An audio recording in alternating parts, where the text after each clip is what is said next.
All right. Okay, so let's just jump right into it. So as the legalization battle ramps up, Florida is caught in the crosshairs once again. The new polls are clear. Florida wants legal herb. And even though the last legalization bill failed, now Governor DeSantis admits that even though he doesn't want to legalize the good herb, there may be nothing that he can do to stop it. Smart and Safe Florida wants to change the state's constitution. It wants to make recreational marijuana legal for adults 21 and over. The effort is advancing, but it's facing an uphill battle. It's a divisive issue that split voters in 2024, looking for its way back on the ballot in 2026. Amendment 3 failed, but did get 56% approval, falling short of a 60% supermajority needed in the state of Florida. The supermajority in Florida doesn't work well for getting change enacted. Some say it should be hard to change Florida's constitution. It's got to be like really solidly most of the people want the change instead of like 49% of people not wanting it and 51% of people wanting it. Now, Smart and Safe Florida wants to see if a few tweaks will help convince more people to support legalizing recreational marijuana. The petition to get to the next step in the process needed 220,000 signatures, and it got close to 380,000. So a lot of folks down in Florida want legalization, to the point where it's overwhelming. So much so that it actually led Governor DeSantis to admit that legalization is popular with Florida voters, even though he opposes it. Now, in our past episodes and in that clip, you guys would have heard that they spoke about a supermajority. Down in Florida, you need a 60% vote for it to pass. And as you guys can see, there are pros and cons to that. Some people are in favor of it, some people may not be. So essentially, for any legalization bill to pass down in Florida, you need a 60% vote. And what we saw with Amendment 3 was that it only garnered 55.9% votes. And that may have been a good thing, because there's a lot of concern that this bill would have monopolized the market and also prohibited home grows. This amendment is being written to benefit this one big weed company. It is not meant to benefit you. It's not meant to benefit the state. Now, just to show you guys how overwhelmingly Floridians want legalization, they need 220,000 signatures. About 4 months ago, they had garnered 380,000. And just a month after that, they surpassed 600,000 signatures. And Total Wine, you can walk in there right now, 21 and over, and buy a THC drink that's derived from hemp. Imagine the little old lady drinking that drink, especially after a glass of wine, thinking it's going to take the edge off. She all of a sudden starts breathing colors and talking to spirits, and ends up in the ER. There's another push to make recreational pot legal in Florida. 24 states, including Washington, D.C., have legalized both medical and recreational use. 56% of voters said yes to Amendment 3 in November here in Florida in support of making marijuana legal for adults. But 56% not enough. In Florida, amendments need 60% support to pass. Gulf Coast News reporter Alexa Velez gives us a look at the efforts to make it illegal again. After falling short in 2024, a pro-recreational marijuana group in Florida is trying again. Smart and Safe Florida is pushing to get another amendment on the 2026 ballot, this time with added restrictions on public smoking and marketing to kids. They've collected more than 600,000 signatures so far. They need more than 880,000 total. We asked Naples residents if they support legally smoking weed for fun. I am for it, just not in areas where there's families, children, things like that.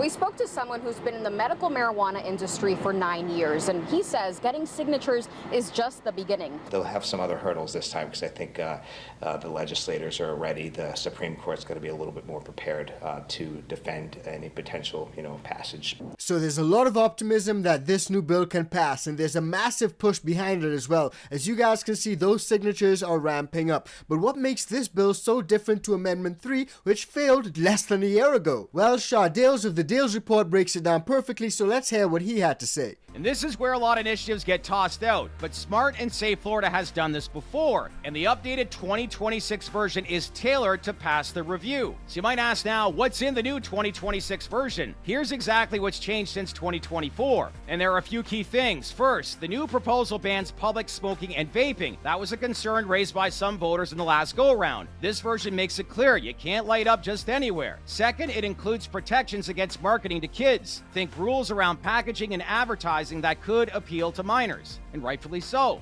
And finally, this is a big one. The proposal would end vertical integration in Florida's cannabis market. So what does that mean? It means that cannabis businesses won't be required to control everything from cultivation to retail. This opens up the door to smaller businesses and more competition, not just the large MSOs. So this isn't a copy and paste from 2024. This is a smarter, more strategic initiative aimed at winning broader support. And it appears it is. That said, this campaign, it still does face a lot of big hurdles. So it's clear to see that they made some changes to those legalization bills, and those new proposals are expected to pass. But one thing that's pretty interesting is that home grows are still not mentioned. Now I want to dig into a few polls that confirm what we were saying all along, and that is the people want the good herb to be legalized. But before we do, just a quick reminder, guys, if you're getting value from this video, please do like, share, and subscribe to the channel. And if you want to support us further, join the ICANN VIP Bean Club or just buy us a cup of coffee. And if you happen to be a home gardener, try the ICANN Organics. Use the code LEGAL. It works on the bundle and the beans. WESH 2 News continues.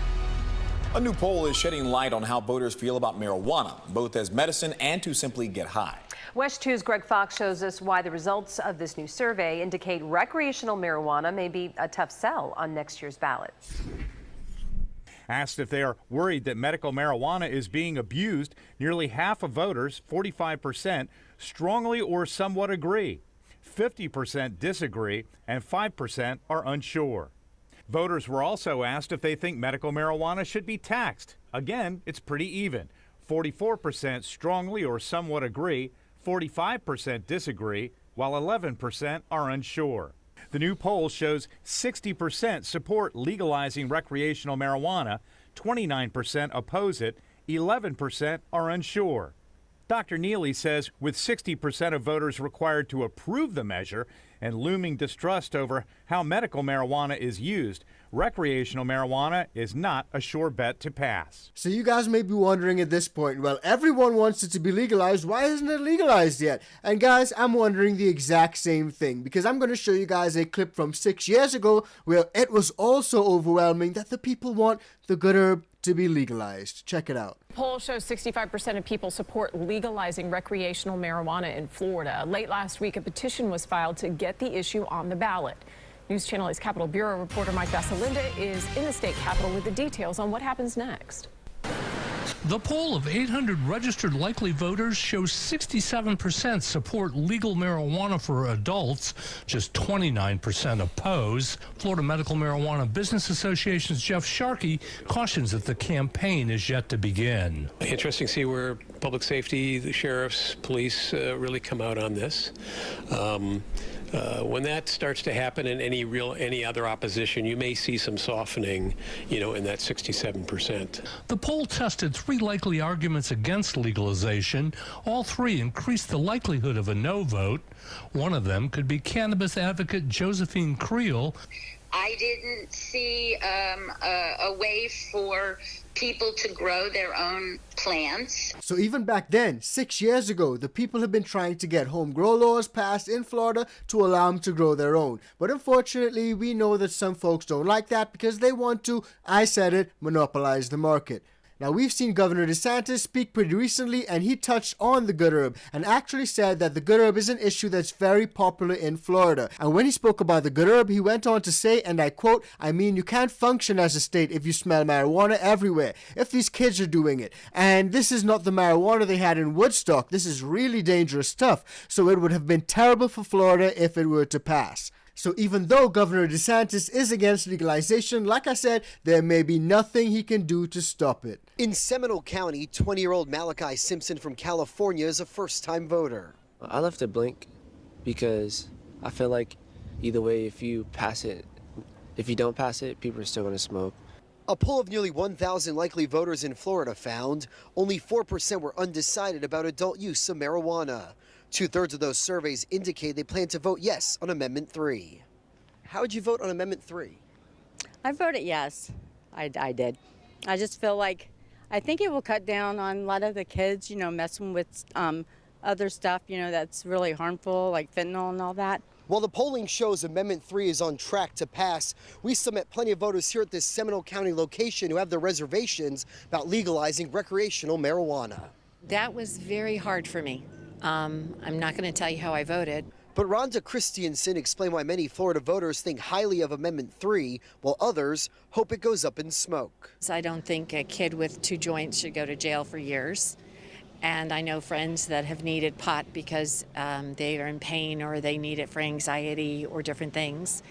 But I also am not a fan of walking down the streets and selling it or smelling it and, and just having it an open free-for-all in my parks and open areas. So you guys can see how there are people on both sides of this issue who raise valid points. Some folks actually acknowledge the fact that there are medical benefits, that they can be used for it, and they have friends that use it for medical benefits. But at the same time, they don't want folks to be blazing up at parks or to be smelling it in the streets and their kids to be smelling it as well. So that being said, it'll be interesting to see how this issue plays out in 2026, especially as more and more people hop on board with legalization. Now, all that said, let me know what you guys think about everything that we discussed in today's episode. What do you think is going to happen down in Florida? Do you guys think they're finally going to legalize it or not? And bonus question, should they legalize home grows? I think I know what a lot of you guys would say to that. But drop it in the comments anyway and let me know. Now, in our next video, we broke some crazy news where Joe Rogan and Kamala Harris are going about legalization, but also the fact that Target started selling THC products. So if you haven't seen that, check it out. It's crazy. It's coming up right now. Okay, people. Yeah, see, this is the stuff I be talking about. Like, you have to make sure you do your research. You have to stay informed. If we're really trying to make changes and get this thing legalized on the world scale, we have to link up. Not just even link up. We have to communicate. We have to share. We have to get this community at a grand scale where we can make things happen like an army, baby. We have to have a cannabis army, baby. You know what I'm saying? Where simple laws like this should not. If you don't know, if you don't know anything, you can't change anything.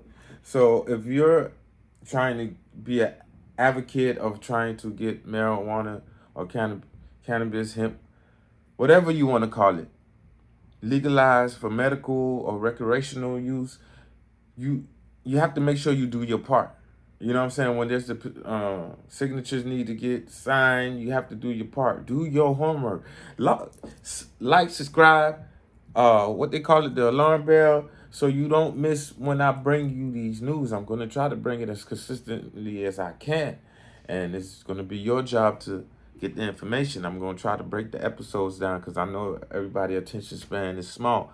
Nobody wants to sit here for a whole hour watching shit. The matter is, you have to get with your local senators, local people. Like in Florida, we have Smart and Safe Florida. I forgot, Kansas has the Kansas House. You know, you have to contact your people in charge and let them know what things you can do. And I'm pretty sure, look, every time I do a news report on different states and cities and countries, they have people pushing to legalize the stuff. So those people in your country, state, or city, y'all need to reach out to them. You know, closed mouth don't get fed. So this is an ongoing problem.